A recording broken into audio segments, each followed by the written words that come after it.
యేసుని ప్రేమ ఛానల్కి స్వాగతం. దయచేసి ఈ ఛానల్ని లైక్ చేయండి, షేర్ చేయండి, సబ్స్క్రైబ్ చేయండి. తెలుగు డైలీ ఆడియో బైబిల్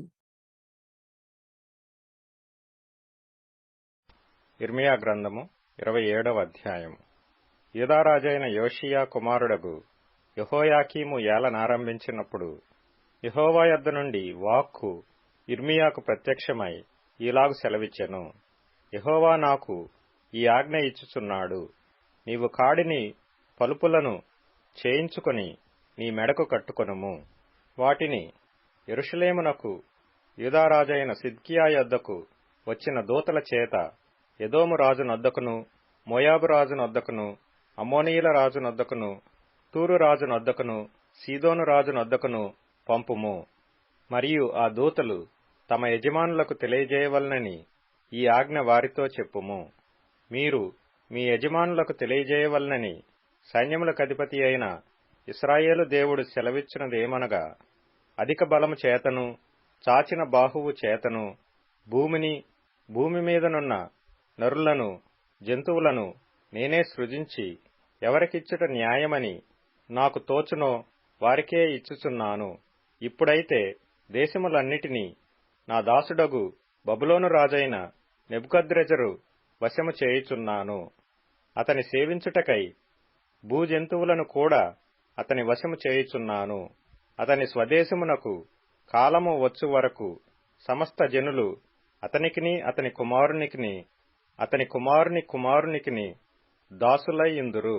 ఆ కాలము రాగా బహుజనముల మహారాజులు అతని చేత దాస్యము చేయించుకొందురు.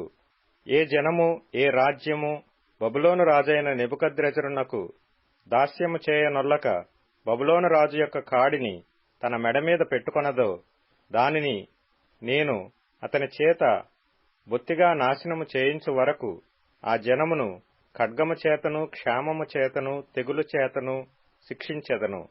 ఇదే యెహోవా వాక్కు. కాబట్టి మీ ప్రవక్తలేమి, సోదెగాండ్రేమి, కలలు కనువారేమి, కాలజ్ఞానులేమి, మంత్రజ్ఞులేమి, మీరు బబులోను రాజునకు దాసులు కాకుందురని మీతో పలుకున్నప్పుడు మీరు వారిని లక్ష్యపెట్టుకొడి. మీరు మీ భూమిని అనుభవింపకుండా మిమ్మును దూరముగా తోలివేయునట్లును, మిమ్మును నేను వెళ్లగొట్టునట్లును, మీరు నశించునట్లును వారు అబద్ధ ప్రవచనములు మీకు ప్రకటింతురు. అయితే ఏ జనులు బబులోను రాజు కాడి క్రిందికి తమ మెడను వంచి అతనికి దాస్యము చేయుదురో ఆ జనులను తమ దేశములో కాపురముండనిచ్చెదను. వారు తమ భూమిని సేద్యపరుచుకొందురు. నేను వారికి నెమ్మది కలుగజేతును. ఇదే యెహోవా వాక్కు. నేను ఆ మాటలను బట్టి యూదారాజైన సిద్కియాతో ఇట్లంటిని, బబులోను రాజు యొక్క కాడిని మీ మెడ మీద పెట్టుకొని అతనికిని, అతని జనులకును దాసులైన ఎడల మీరు బ్రతుకుదురు. బబులోను రాజునకు దాసులు కానొల్లని జనుల విషయమై యెహోవా ఆజ్ఞ ఇచ్చినట్లు ఖడ్గము చేతనైనను, క్షామము చేతనైనను, తెగులు చేతనైనను నీవును నీ ప్రజలను చావనేలా. కావున మీరు బబులోను రాజునకు దాసులు కాకుందురని మీతో చెప్పు ప్రవక్తలు అబద్ధమే ప్రకటించుచున్నారు. నేను వారిని పంపలేదు. వారి మాటలను అంగీకరింపవద్దు. ఇదే యెహోవా వాక్కు.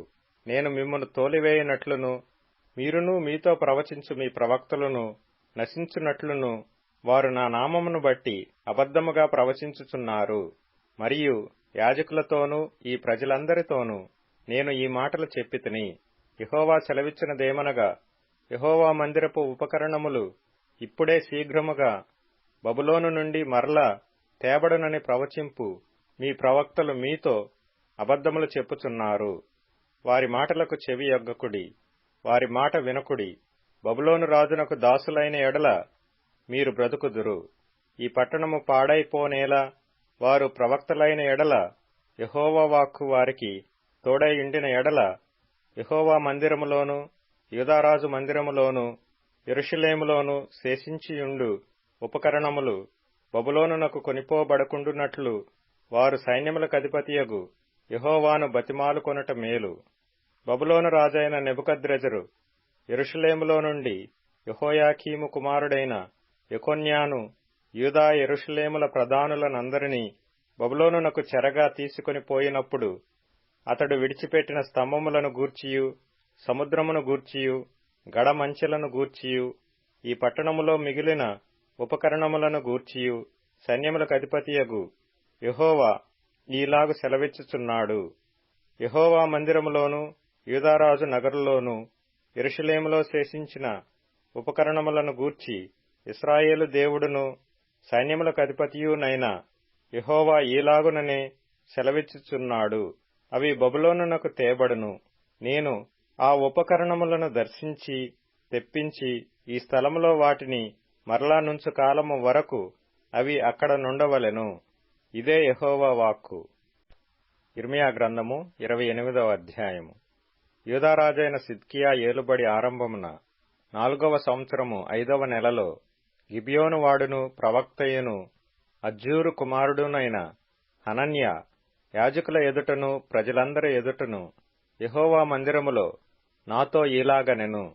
ఇశ్రాయేలు దేవుడును సైన్యములకు అధిపతియునగు యెహోవా ఈలాగు సెలవిచ్చుచున్నాడు. నేను బబులోను రాజు కాడిని విరిచియున్నాను.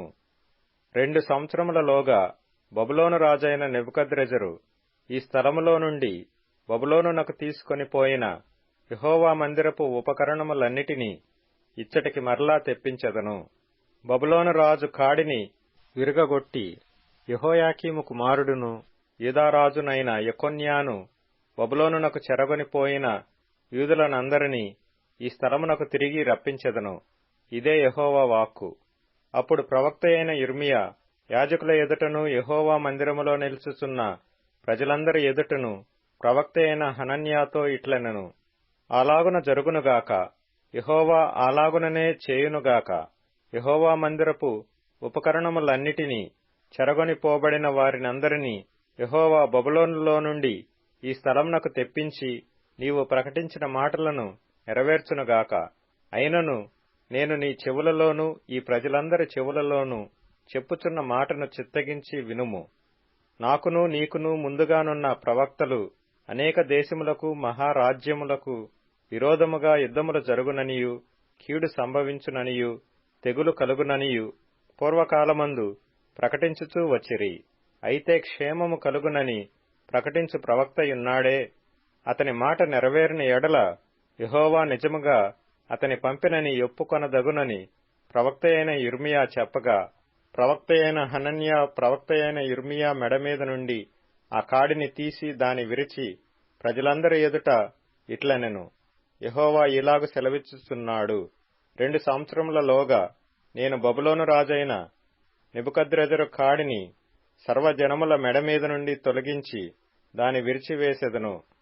అంతటా ప్రవక్త అయిన ఇర్మియా వెళ్లిపోయెను. ప్రవక్త అయిన హనన్యా ప్రవక్త అయిన ఇర్మియా మెడ మీదనున్న కాడిని విరిచిన తరువాత యెహోవా వాక్కు ఇర్మియాకు ప్రత్యక్షమై ఇలాగు సెలవిచ్చెను. నీవు పోయి హనన్యాతో ఇట్లనుము. యెహోవా ఇలాగు సెలవిచ్చుచున్నాడు. నీవు కొయ్య కాడిని విరిచితివే, దానికి ప్రతిగా ఇనుప కాడిని చేయించవలెను. ఇశ్రాయేలు దేవుడును సైన్యములకు అధిపతియునగు యెహోవా ఇలాగు సెలవిచ్చుచున్నాడు. ఈ జనులందరూ బబులోను రాజైన నెబుకద్రెజరునకు దాసులు కావలెనని వారి మెడ మీద ఇనుప కాడి ఇంచితిని. గనుక వారు అతనికి దాసులగుదురు. భూజంతువులను కూడా నేను అతనికి అప్పగించియున్నాను. అంతటా ప్రవక్త అయిన ఇర్మియా ప్రవక్త అయిన హనన్యాతో ఇట్లనెను. హనన్యా వినుము, యెహోవా నిన్ను పంపలేదు. ఈ ప్రజలను అబద్ధమును ఆశ్రయింపజేయుచున్నావు. కాగా యెహోవా ఈ మాట సెలవిచ్చుచున్నాడు. భూమి మీద నుండి నేను నిన్ను కొట్టివేయుచున్నాను. యెహోవా మీద తిరుగుబాటు చేయుటకై నీవు జనులను ప్రేరేపించితివి గనుక ఈ సంవత్సరము నీవు మరణమవుదువు అని చెప్పెను. ఆ సంవత్సరమే 7వ నెలలో ప్రవక్త అయిన హనన్యా మృతి నొందెను. తిమోతికి రాసిన 2వ పత్రిక 4వ అధ్యాయము. దేవుని ఎదుటను సజీవులకును మృతులకును తీర్పు తీర్చు క్రీస్తు యేసు ఎదుటను ఆయన ప్రత్యక్షతతోడు ఆయన రాజ్యముతోడు నేను ఆనబెట్టి చెప్పునదేమనగా, వాక్యమును ప్రకటించుము. సమయమందును అసమయమందును ప్రయాసపడుము. సంపూర్ణమైన దీర్ఘశాంతముతో ఉపదేశించుచు ఖండించుము, గద్దించుము, బుద్ధి చెప్పుము. ఎందుకనగా జనులు హితబోధను సహింపక దురద చెవులు గలవారై తమ స్వకీయ దురాశలకు అనుకూలమైన బోధకులను తమ కొరకు పోగు చేసుకుని సత్యమునకు చెవినీయక కల్పనా కథల వైపునకు తిరుగు కాలము వచ్చును. అయితే నీవు అన్ని విషయములలో మితముగా ఉండుము, శ్రమపడుము, సువార్తికుని పనిచేయుము, నీ పరిచర్యను సంపూర్ణముగా జరిగించుము. నేనిప్పుడే పానార్పణముగా పోయబడుచున్నాను. నేను వెడలిపోవు కాలము సమీపమయ్యున్నది. మంచి పోరాటము పోరాడి తిని, నా పరుగు కడముట్టించి తిని, విశ్వాసము కాపాడుకొంటిని. ఇక మీదట నా కొరకు నీతి కిరీటము ఉంచబడి ఉన్నది. ఆ దినమందు నీతిగల న్యాయాధిపతి అయిన ప్రభువు అది నాకు మాత్రమే కాకుండా తన ప్రత్యక్షతను ఆపేక్షించు వారికందరికిని అనుగ్రహించును. నా యొద్దకు త్వరగా వచ్చుటకు ప్రయత్నము చేయుము. దేమా ఇహలోకమును స్నేహించి నన్ను విడిచి తెసలోనికెకు వెళ్ళెను. క్రేస్కే గలతీయకును తీతు దల్మతీయకును వెళ్ళిరి. లూకా మాత్రమే నా యొద్ద ఉన్నాడు. మార్కును వెంటబెట్టుకుని రమ్ము. అతడు పరిచారము నిమిత్తము నాకు ప్రయోజనకరమైన వాడు. తుకికును ఎఫెసునకు పంపితిని. నీవు వచ్చినప్పుడు నేను త్రోయలో కార్పునొద్ద ఉంచి వచ్చిన అంగీని, పుస్తకములను, ముఖ్యముగా చర్మపు కాగితములను తీసుకుని రమ్ము. అలెగ్జాంద్రను అనబడిన వాడు నాకు చాలా కీడు చేసెను. అతని క్రియల చొప్పున ప్రభువు అతనికి ప్రతిఫలమిచ్చును. అతని విషయమై నీవును జాగ్రత్తగా ఉండుము. అతడు మాటలను బహుగా ఎదిరించెను. నేను మొదట సమాధానము చెప్పినప్పుడు ఎవడునూ నా పక్షముగా నిలవలేదు. అందరూ నన్ను విడిచిపోయిరి. ఇది వారికి నేరముగా ఎంచబడకుండును గాక. అయితే నా ద్వారా సువార్త పూర్ణముగా ప్రకటింపబడు నిమిత్తమును అన్యజనులందరూ దాని విను నిమిత్తమును ప్రభువు నా ప్రక్క నిలిచి నన్ను బలపర్చెను గనక నేను సింహము నోట నుండి తప్పింపబడితిని. ప్రభువు ప్రతి దుష్కార్యము నుండి నన్ను తప్పించి తన పరలోక రాజ్యమునకు చేరునట్లు నన్ను రక్షించును. యుగయుగములు ఆయనకు మహిమ కలుగునుగాక. ఆమేన్. ప్రిస్కకును అకులకును ఒనేసిఫోరు ఇంటి వారికిని నా వందనములు. ఎరస్తు కొందరిలో నిలిచిపోయెను. త్రోఫిము రోగి అయినందున అతని మిలేతులో విడిచివచ్చి తిని. శీతకాలము రాకమునుపు నీవు వచ్చుటకు ప్రయత్నము చేయుము. యుబూలు, పుదే, లీను, క్లౌదియయు సహోదరులందరూ నీకు వందనములు చెప్పుచున్నారు. ప్రభువు నీ ఆత్మకు తోడయుండునుగాక. కృప మీకు తోడయుండునుగాక. దయచేసి ఈ ఛానల్ని లైక్ చేయండి, షేర్ చేయండి, సబ్స్క్రైబ్ చేయండి.